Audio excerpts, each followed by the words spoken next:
Hello, I am Ruby Falconer. Today's date is June 8th, 2020, and this is an astrological update from the perspective of Shamanic Egyptian Astrology. So first of all, I want to remind everyone that we are still very much affected by what can be considered to be the backdrop for this entire year, which is the alignment between the planets Pluto, Jupiter, and Saturn. These are the planets that comprise what I call the Great Shift. And the fact that these three are in alignment with each other pretty much all year long is an indication of the huge amount of transformation and change that we're going through this year. These planets are primarily in the sign Capricorn, and Capricorn has to do with the structure of society, the container that holds society. All of the signs of the zodiac grow out of one another, and Capricorn comes at the point when the rules of society have been established. That happens in Sagittarius. And now Capricorn comes along and enforces those rules. So Capricorn could be said to rule the institutions and the organizations that enforce the rules, which would be primarily the police and the military, as well as to some degree the courts. So we are looking, when we look at Capricorn and we're looking at this alignment in Capricorn, a dismantling of these structures, of this safeguard, this container that holds our society. So that's what we've been certainly experiencing over the last couple of weeks. And it's not unpredictable that there would be discussion around changing the nature of the police, ranging all the way from new standards to reorganization to dismantling to defunding, a wide range of concepts and ideas about how to deal with the systemic problems that we have with our nation's police forces all across the country. And because Venus is still retrograde, Venus retrograde provides us a time when we can check in with our value system to see if our values are aligned with our sense of higher purpose, what could be called our higher self on an individual level, or as a society, our higher ideals. And because it's in Gemini, Gemini is a very fluid sign, and so there's a lot of different ideas. Gemini is a sign that has a lot to do with communication, a lot of ideas, many of them conflicting. A lot of different voices are expressing themselves around what to do around this container that holds society, in this case specifically the police force, and also to indirectly as well the military also. So that's kind of the backdrop, is the Venus retrograde and the Great Shift planets retrograde. To bring it a little bit closer to the present, last week we had the Sun, which is the illuminator, in relationship to Venus and to Mars, and we also have Venus and Mars in relationship to each other. Venus is values. Venus determines what it is that we want to receive. Venus in the Egyptian pantheon is Isis, the Queen Mother of Heaven. Mars is the creative drive and action that we send out in the world to manifest that which we want to receive. So Venus decides what we want to receive. Mars goes out and gets it. In Greek and Roman myth, Mars is the god of war. In the Egyptian pantheon, Mars is Set, the warrior king. And so we've had this warlike energy, this Mars energy, this action-oriented energy very prominent over the last couple of weeks in our collective psyche as well as in our individual lives. Now, last week we had a very important event take place, and this happened on the 5th, on Saturday, which was the entry of all of us into the portal between the worlds. And this was signified by a lunar eclipse, a full moon lunar eclipse that took place on Friday. And this eclipse is the first of 3 eclipses. So we have the full moon lunar eclipse on Friday, June 5th. On June 20th and the 21st, we're going to have a new moon solar eclipse. And then we're going to have a third lunar eclipse on July 4th and 5th. And the time between eclipses happen every 5 or 6 months. They always come in pairs. Sometimes they come in three. So this time we've got a succession of 3 eclipses. The time between the time of the eclipses, that corridor, represents a kind of a tunnel between one phase of experience or another. And so as I talked about last week, we have come to the completion of a phase of experience that began in January. And we have entered the portal between the worlds. It's kind of like thinking of going into a tunnel. You know what you've left behind, but you don't know what you're moving toward. And moving through the tunnel, you're moving through the darkness. And so that's the period that we're in. And it's going to this time last about a month.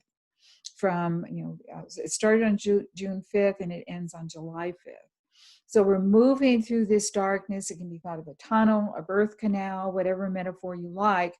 But you get the idea that, again, we're leaving something behind, a period of experience that was defined from January through June 5th, what obviously had to do with the coronavirus.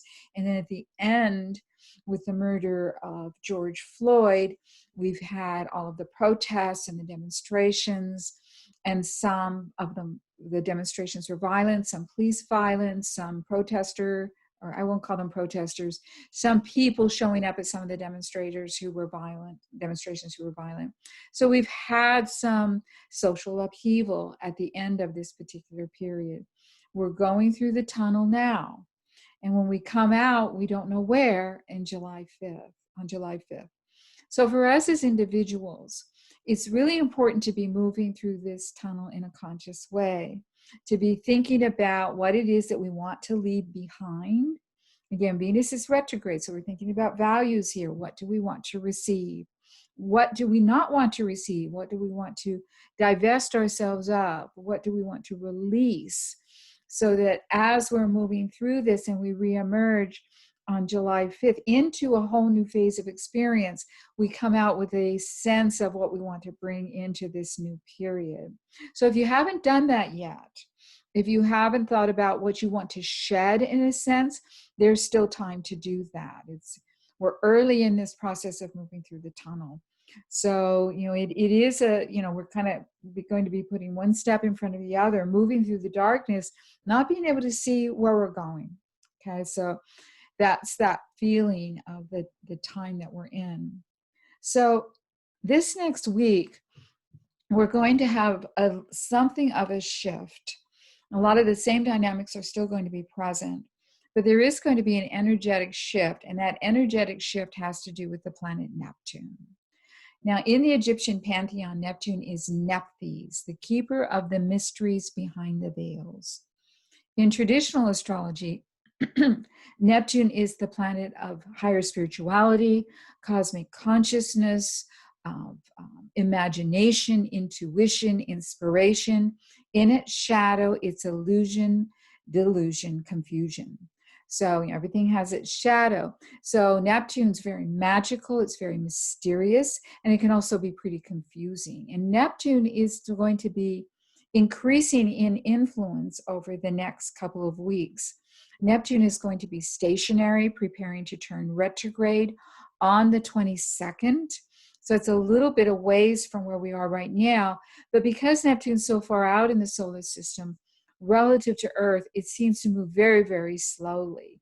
And now it's, from our perspective, slowing down. So it's as these planets slow down, we feel their impact even more strongly.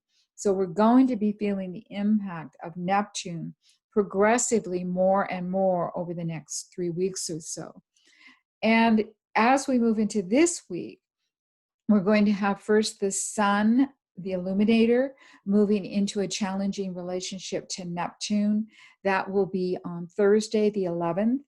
And then Mars, our warrior king, the sacred masculine, the creative actor, is going to be moving into an alignment with Neptune.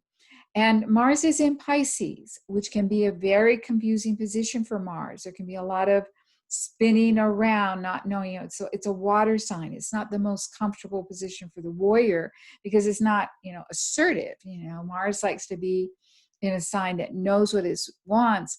And Pisces is a rather diffuse water sign. It's more emotionally oriented than fire or earth. And so Mars is not extremely comfortable in the sign Pisces. And now you have Neptune, which is the ruler of Pisces, coming into alignment with Mars. That's on the 13th. That's on Saturday. And so we can expect some increased confusion around right action and perhaps some confusion around action itself. There might be more actions taking place out in the streets and confusing kinds of responses to them. So, and we're in the tunnel where we're, kind of groping around in the dark anyway. So we've got some of this kind of confusing energy that's coming in right now.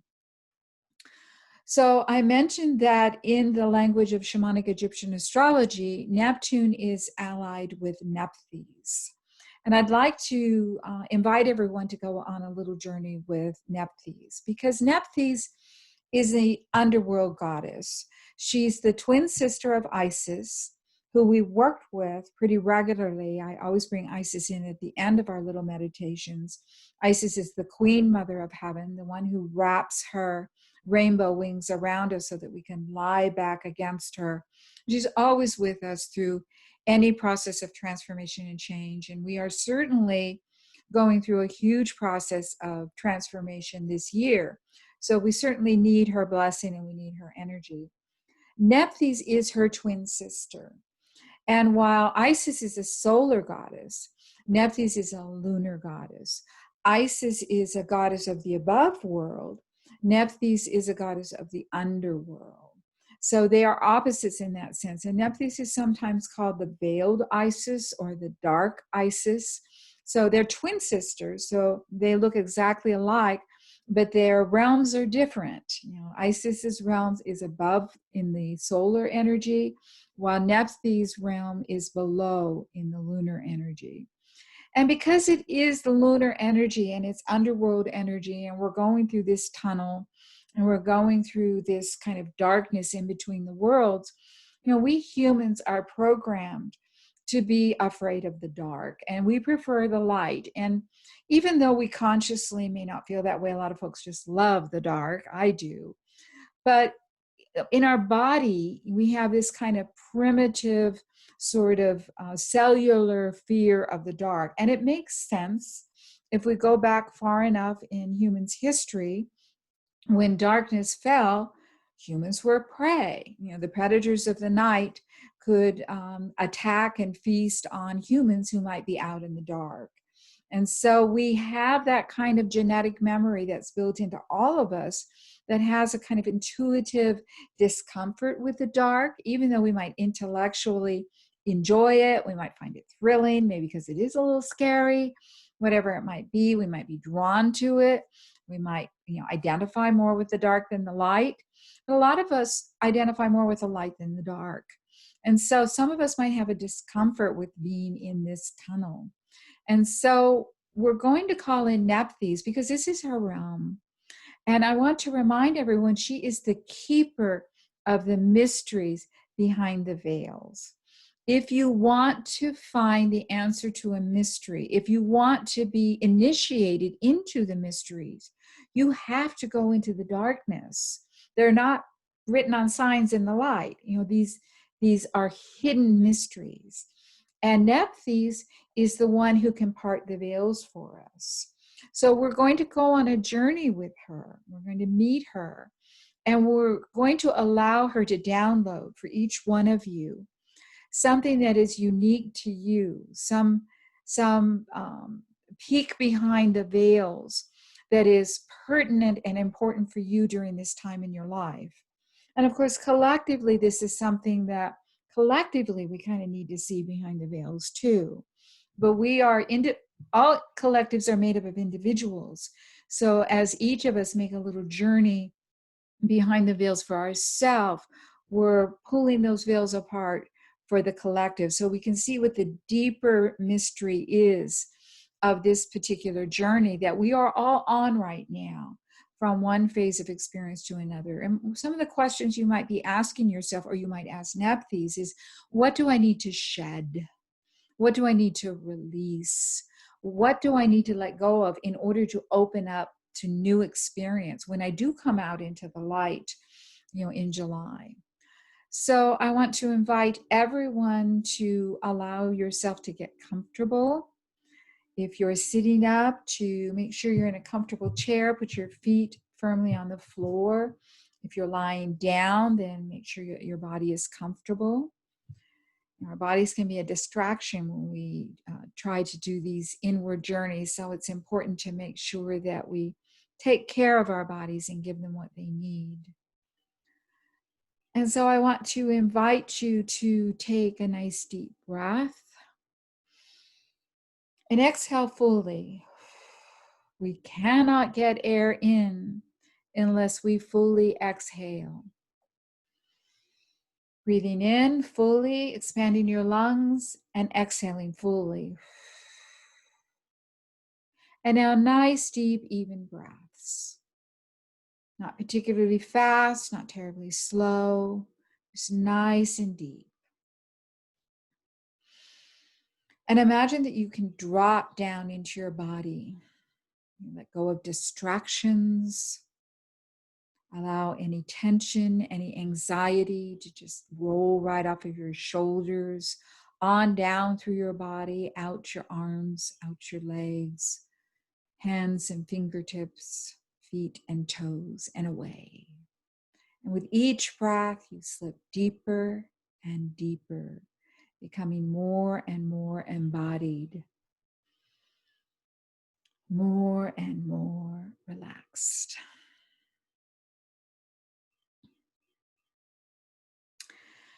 And I invite you now to imagine that you are outside at night. And you are somewhere where you have a clear view of the sky. And you are also somewhere where there is no interference from external light. So the darkness is profound. But there are so many stars in the sky. When it's very, very dark in the night, there's more light in the sky. We see stars. And so take a minute to just breathe in the beauty of this star-filled dark night sky.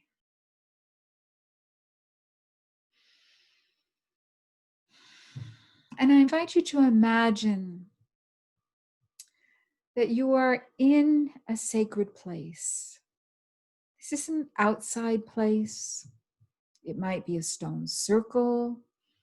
It might be a sacred structure. But it is a very sacred place. You can feel it as you stand there. And you are there at night. You see the shadows of the night. You see the darkness of the sky. You see the vividness of the stars. And allow yourself to be aware of how very dark it is without street lights, headlights, lights from buildings. It's just dark.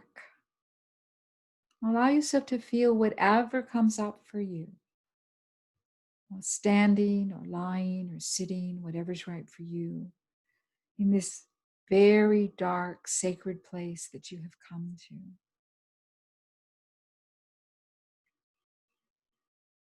And you become aware. It's almost as though there are unseen arms enveloping you, holding you, as if the dark is wrapping itself around you and holding you in safety, in a safe container here in this dark, dark place.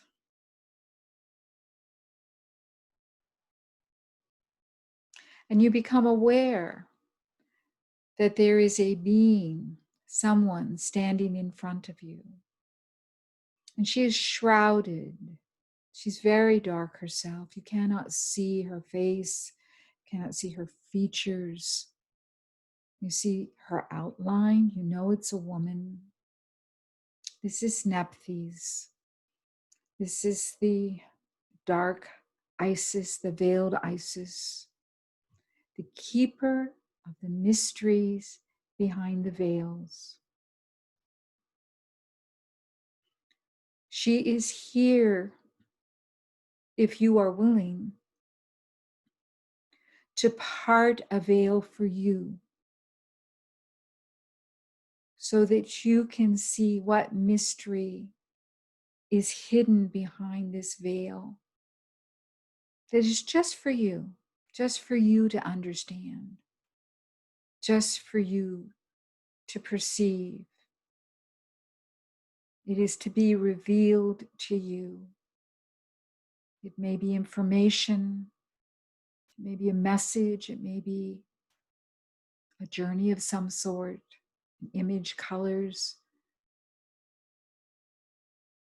And I'm going to be quiet for a few moments, a few minutes, and let you go on a journey with Nephthys, twin sister of Isis, her lunar half.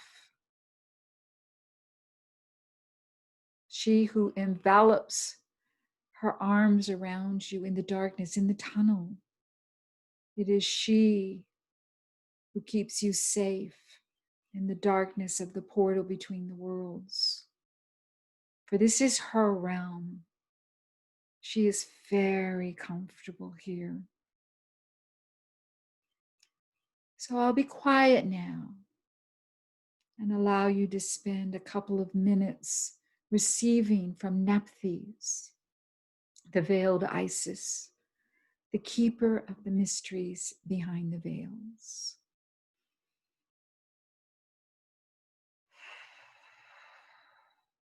Remember to breathe.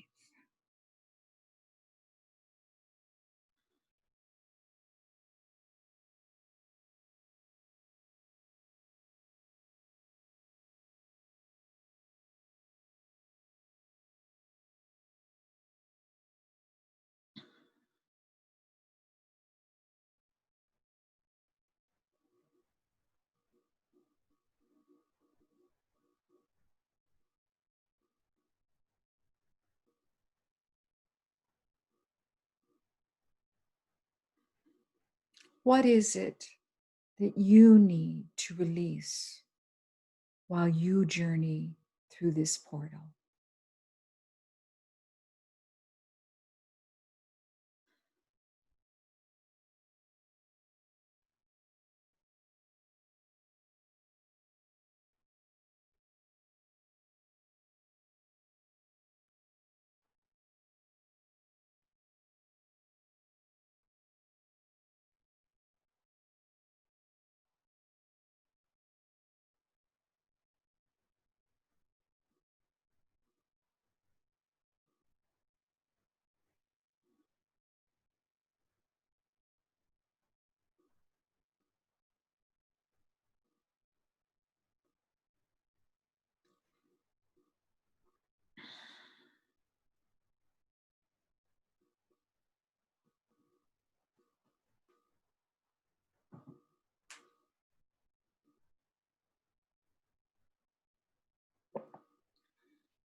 You become aware now that another being has joined you in this sacred place. Isis stands behind you. She stretches out her rainbow wings and she wraps them around you, inviting you to lie back against her body, to rest, to receive, to integrate whatever Nephthys has revealed to you, to allow yourself to be held by the Divine Mother, Queen Mother of Heaven, she who is with us through all processes of transformation and change. I will be quiet for a minute and let you receive the blessings of Isis, Queen Mother of Heaven.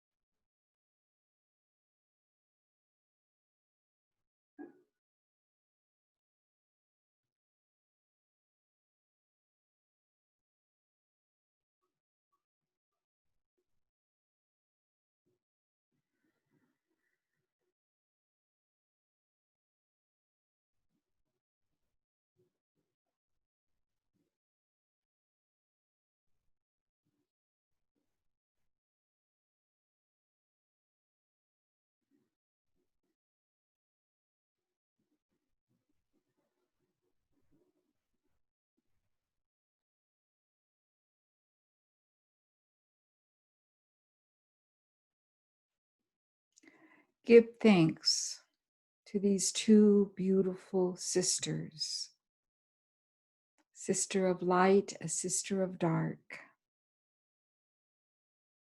both carrying great wisdom and great love. And take a nice deep breath and allow yourself to come back into the room.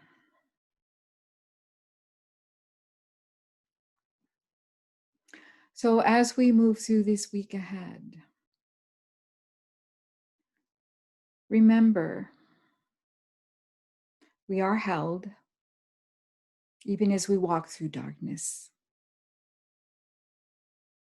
even as we know not where the darkness leads. We are held and we are guided. We are safe. So thank you to all, and I will talk with you again.